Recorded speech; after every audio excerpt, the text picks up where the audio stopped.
In this video, we're going to make a flexible or hard plastic name tag. You can print this either on the Flexi Extruder or on the standard printer.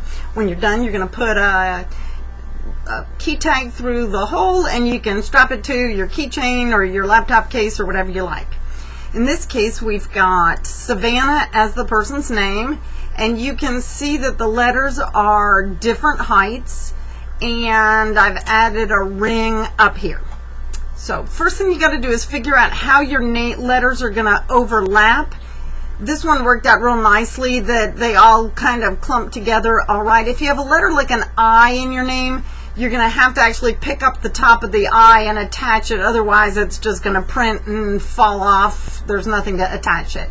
If you have two words in your name, you're going to have to use an underline in between.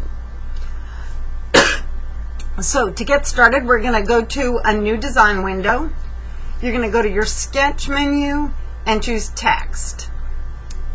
We want to work in the XY plane, which is going to be the bottom blue one. So if you just click in that plane, we'll be ready to go. And for our text position, we want to start just right here in the center. Click one time and the text window will open up. Once it opens up, you're going to type in your name. I'm going to use the name Ariana because it works for me, and it's got an I, which we want.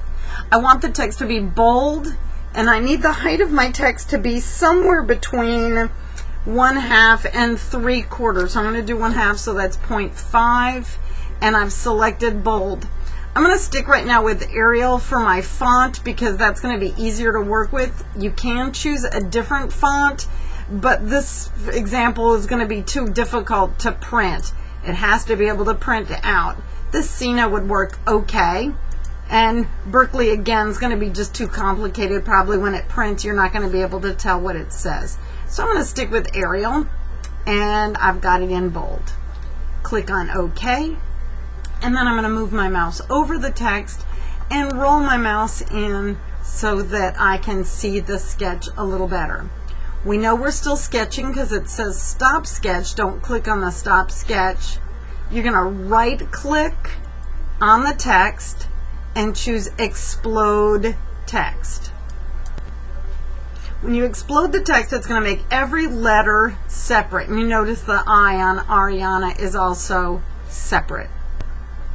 Once you've got them separated with that explode text, go over to the sketches menu, click on the triangle, and you'll see that you have one sketch and it's currently visible. Click on the light bulb, it'll turn off, and we now have nothing visible. Click it again and the sketch will show up. With your letters exploded, we're now going to raise the level or extrude every other letter to 0.18 inches. So I'm going to click on the first one with my right mouse click, and I'm going to choose extrude. It's going to open the extrude window over here. If you don't see yours, click on the plus and it'll open up. When you click on the object, we want to click on the I. Make sure you get the dot too. I need the N and the A. That's every other letter. Okay, I want to pick every other letter, and I want to go up 0.18 inches. I'm going to click on OK, and now if I go to my orbit icon, I should see my text is now thick, and I've got all my letters that I had highlighted. The problem is, remember, if you want to get out of orbit, just hit escape. I'm missing the letters in between because if you look over here, the sketch light bulb is off. Click on the light bulb and you'll see the remaining letters. So we're going to click on the R, right click, extrude, and you're going to click on each one of the remaining letters, and we want to extrude these 0.125. If you make them too thick, it's going to be a problem. I'm going to use my rotator box, and I'm going to go to the front, and I now should see that I've got a starting tall, letter short, tall, so on. It doesn't matter what you end with, but we'd like the first one to be tall because that's the one we're going to add the hook to. Ariana's name will actually work by just going through the hole here, but we're going to go through the whole thing just to have the practice. Now what we need to do is stack up the letters. To do this, we're going to click on the first letter, right click, and we're going to choose Move Copy. Once you go to Move Copy, this next step is super important. Over here it says Move Object Faces. We need to move object bodies because we want to move that whole thick thing, not just that outline. Once you've gotten there, go back over your letter, click on it. You can use the arrow to move to the right, an arrow to move up and down. And it's best if you use the up and down and right and left to keep in the plane that you're working in. It's confusing now. I've got this other thing back here that's part of the sketch, so I'm going to go ahead and turn off the sketch and click on OK to move the letter R into place. Now the I is going to be a problem, and we're going to ignore it for right now, and we're just going to leave that dot in Nana Land. Right click on it, Move Copy, click on the object, change to Bodies, and we're going to just grab the center dot and drag the dot up. This center button is going to let you move in two directions at one time.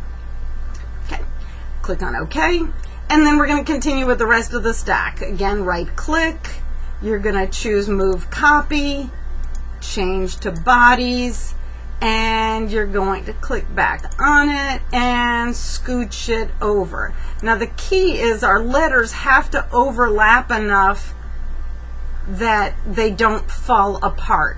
So I'm going to stick my I up there for right now. Click on OK. And I'd like you to pause the video as you continue to move the rest of your letters across, and just click play again when you're ready.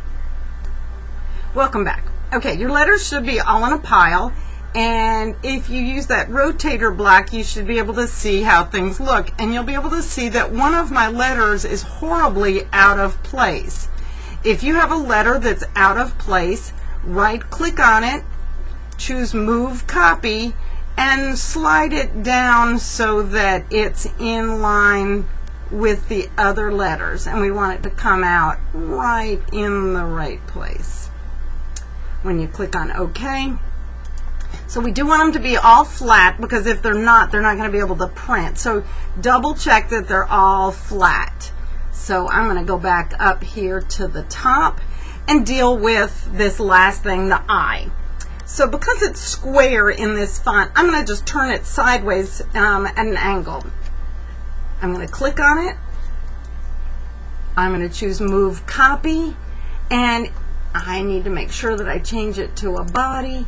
And now I'm going to use the rotator to do it. And it's just gone off the screen, so let me scooch things down a little bit.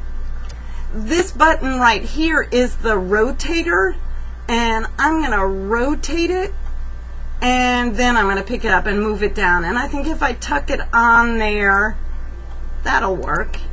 Now let's just double check and make sure that it's at the same level as everything else, which it looks like it is, and that I should be no problem. Remember, to get back to the frontal view, you can click on the house. That takes you to the orthogonal view, and you can just click on top, rotate if you need to. So in this view, it looks like it's one-dimensional, but it's actually not, and you can flip it up to see the second dimension.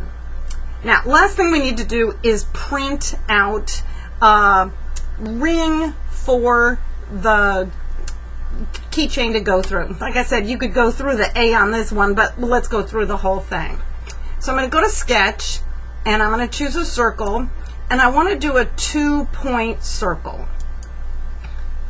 The first thing it wants me to do is select the plane or the face, and I'm going to go ahead and click on the letter A, which is the planar face, and then I'm going to click on the letter on the edge, and when I drag out, you'll see that it's going to make a circle based on where I have it connected.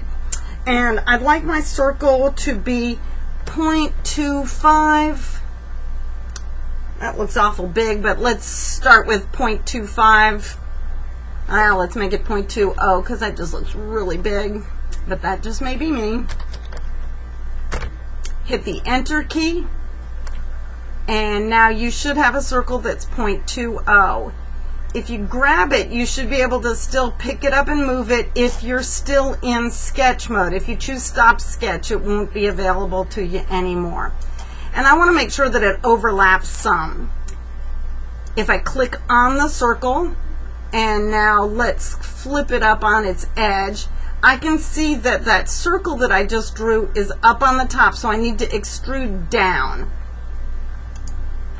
So go to your circle, right click, choose extrude, and the easiest way for me to do this is I'm going to actually turn it on its side so that I can see how far I've gotten, or I can just click on left, and I'm going to choose the arrow here and drag backwards, and I made this 0.18, so I need to do minus 0.18, and that should come out just the right thickness. My operation is a join. Remember, I can also do a cut. I don't want to do that. I want to make another solid letter. Click on OK. And if I go back to the top, I now have this solid circle here. I do need to put a hole in it. So my last step is going to go to sketch, circle. This time it's a center diameter circle. If I move over the circle, it should automatically take me to the center once I've got it in there. Place the center point, and I want my inside circle to be 0.125, an eighth of an inch. Hit the enter key till you see it come up with the dimension. Right click, extrude, and if I choose the lower extrude, that's going to be the cut extrude, or you can actually just do it yourself. Oops, that didn't give me what I wanted. Let's try that again. I should be able to escape out of there. Click, and I don't know why it's not giving me the right thing, so we'll just go to the menu, create extrude, click on the object. I'm going to orbit it around, and I'm going to want to go this way. If it turns pink, you know you're cutting, and it doesn't matter how far you cut because you're just cutting further than you need to. Click on OK, and let's swing it back around, and you now should have no letters that are going to be separated, and you should have a nice spot to put your ring in. If you're not sure how thick things are, you can go back to top, rotate around to the side. The inspect tool gives you the option of measure, and we're going to measure from this edge to this edge, and it's telling me that it's 0.18 inches thick, which is what we wanted. So let's go ahead and prepare to print. Oh, let's save it first. If you click on save, and we're going to call it name, letters, or whatever you want to call it, hit save. That'll be saved up in the cloud so that you can get to it at home also. When we started, we typed in the text, and then we said explode text. So right now, each of these letters is actually separate. And so before we get ready to print, we need to glue them back together again. So if we go to our modify menu, we're going to go down to combine, and we're going to click on each of the elements, and as we click on it, it's going to highlight it. And I just realized I put the top of the letter on top of the N instead of the I. You get the idea. We'll go ahead and print it in the wrong place. If it was your name, you can go back and fix it. Once you've got everything blue, click on OK so that they're all joined together. Now when we go to make 3D print, we should be able to click on the element, and it should select the entire thing. If anything's not blue, then you haven't got them glued together properly. Click on OK, and it's going to start up Cura and make sure that it looks right when it gets ready to print.